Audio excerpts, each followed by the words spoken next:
everyone, it's Sandra. It's been 5 days since I fed what I hope were some very hungry worms, some yummy food on this end of the bin.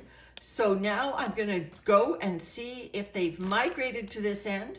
And if it looks in good shape, I'm gonna pull out the bulk of the bedding out of this end. I'm hoping it's mostly finished vermicompost. I don't sift. So let's just go in and take a look, and I'm going to start pulling this material out, and only if I find that the worms haven't migrated will I cut this short. All right, let's open this bin and take a look. Always look on the bubble wrap. Yep, I can see a little wisp there. So I can fold it in on itself, and that will keep it nice and moist until I'm finished with this harvest. There's a worm on the top, as long as some springtails that are helping me out. All right, this is the end that I hope to be able to pull out. Yes, there are still some bigger bits in here, but that's okay. I'm not going to disturb the feeding zone. I want the worms to stay in here. So I'm going to pull from the far end, and any worms that I vibrate and I bug, they're going to go this way. And that's even better. So they'll all stay in here. And at the end of the video, I will spread out the feeding zone, and we'll see how many worms are in there. All right, you've seen me do this before. There's some nice worms on the back side of the brown paper. So I'm just gonna keep them out of the light. Also, a good way to promote migration is to keep the feeding zone darker and moister. And you can see this is drier than the feeding zone, which again, I hope will have encouraged the worms to move this way. All right, just gonna pull out handful by handful, and I will stop the video if I find something interesting. Migrating worms is more of an art than a science, but I'll describe some of the things I've learned in this video. This cocoon stuck out so much because of its bright yellow amber color. I saw it as soon as I put it into the castings tote. So I'm just going to drop it into the feeding zone. Might as well stay where the worms are going to stay. And there's a little baby sitting right on the top. Don't have to be too fussy. My castings aren't going out into the garden for quite some time. So doesn't matter if I get all the worms and these bigger bits out. As I've mentioned before, having leftover bedding in my castings is actually a good thing, because it continues to nourish these microbes and any worms that are left behind while I wait for the cocoons to emerge. And anything big that I find in it, like this road trip fork, can stay in the bin. I also heard this avocado shell, or I think that might be a peach pit, go in. So it can also stay in the bin for another round. Bedding temperature affects speed of migration. The cooler the bedding, the slower the worms will migrate. Take out my compost thermometer. Food choice also matters. I set up a migration once with leaf mold in the bedding and avocado in the feeding zone, and they preferred the leaf mold. This material is certainly dry enough to be siftable. You can see how flaky it is. However, I don't need to put my worms through a sifting because I'm in no hurry for this material. The age of the worms also matter. Adult worms will migrate faster. Baby worms will take longer or may not migrate at all. Let them grow up a bit in your castings, and then you can catch them. Happened to see this guy go into the castings tote, drop him back in. When I start to see a lot of worms, I will stop this harvest. It looks like I got this migration timing right at only 5 days, but if it didn't work out, I would just feed these worms up again and try another time. So just to summarize, I starved these worms for 29 days. Didn't give them any additional food for 29 days, which is a longer interval than they were used to. Now, I had given them a lot of food, but I did not feed them. So they were hungry. And my hope is, after 5 days, the majority of the worms are in this zone. So we will soon see how many worms took that bait, oh, there's a cocoon. Leave it here. We'll see how many worms took the bait after 5 days, and after I starved them for a little bit to encourage them to migrate. So I had several factors working to encourage this migration. This end was drier. There's a worm there.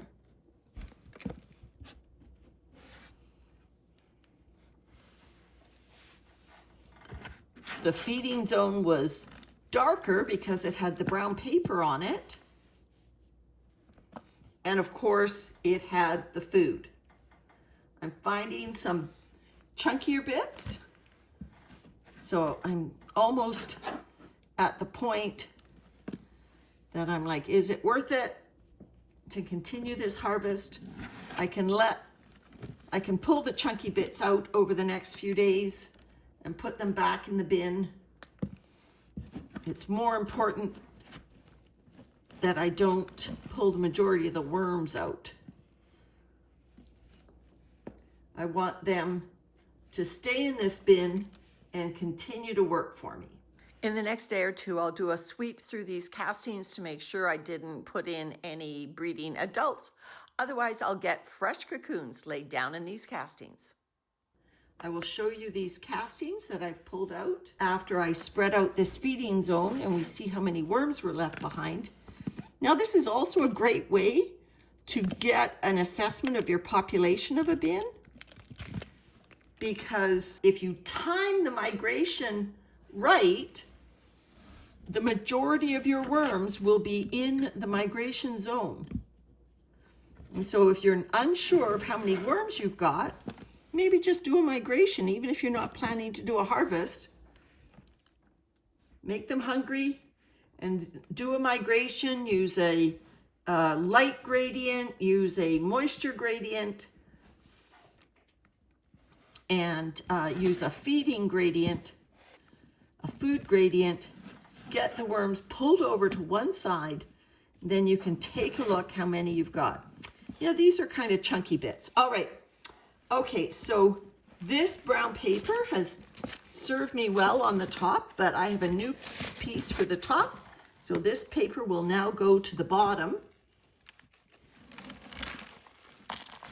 This is that old meal in a box, cardboard box. So you can see it's just now coming to be the liner left. And I will also just put that. Now and this is from a window envelope. I'm just testing to make sure that window envelopes are not compostable, and this one certainly doesn't appear to be. So if you put a window envelope through your shredder, you're likely to end up with little bits of plastic. We always wonder where the bits of plastic come from, and this certainly could be a source. I think I've got all the worms off it, so I can retire that experiment. All right, let's take a look at Cinderella's worms, and I've got some new bedding for her. So again, this was a feeding zone 5 days ago.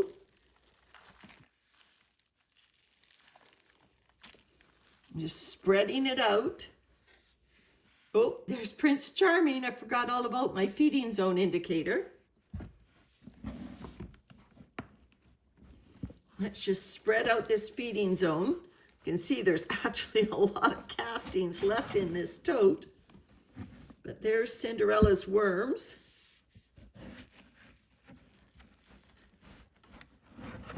I can see the moisture difference.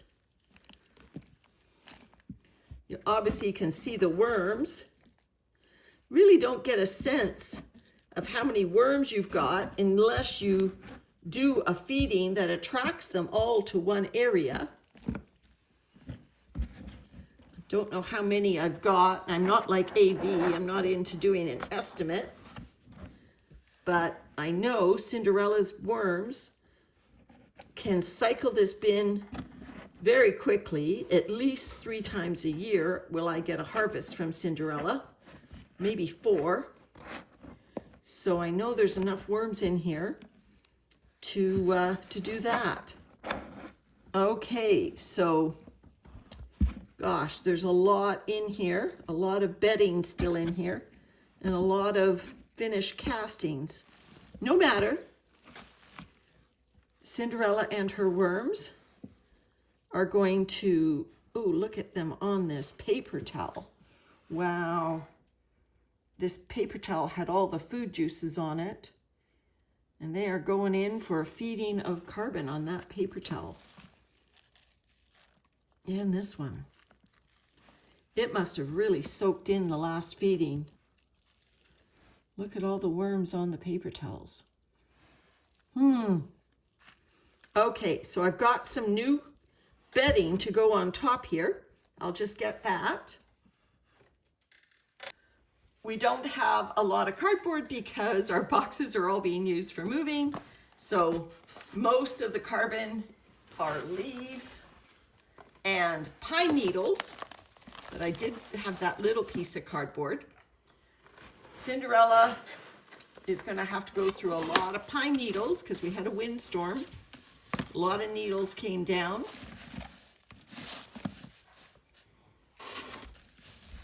There we go. Now, I'm not going to feed these worms right away because, you know, they have been tousled up a little bit, even though I didn't put them through a sifting. I'll give that new bedding, because it is leaves, some eggshell grit. And eggshell grit is a source of calcium, but because we don't rinse our eggs, it's also a source of protein for the worms. So they'll like eating that. So now let me just, I guess, put Prince Charming in there. I haven't given any food specifically, but now let me show you the castings that I just harvested. So this tote is right adjacent to Cinderella, so if I see anything, I can just toss it in there. You know, obviously I'm expecting to see these bigger chunks of carbon, but nothing I can't live with so far. No big avocado pits, mostly just the ends of leaf stems and a few needles. Cinderella gets all my kitchen bouquets, so there's going to be things like this. That's like a stick. So this is a stick. It's not going to, oh, even though it's crumbling right now, it's not going to disappear in the month or so it's going to take me to age these castings. So when I see sticks, I'll just put them back in the bin. All right, so that was my very hungry worm harvest. And these are the castings I've pulled out after 5 days.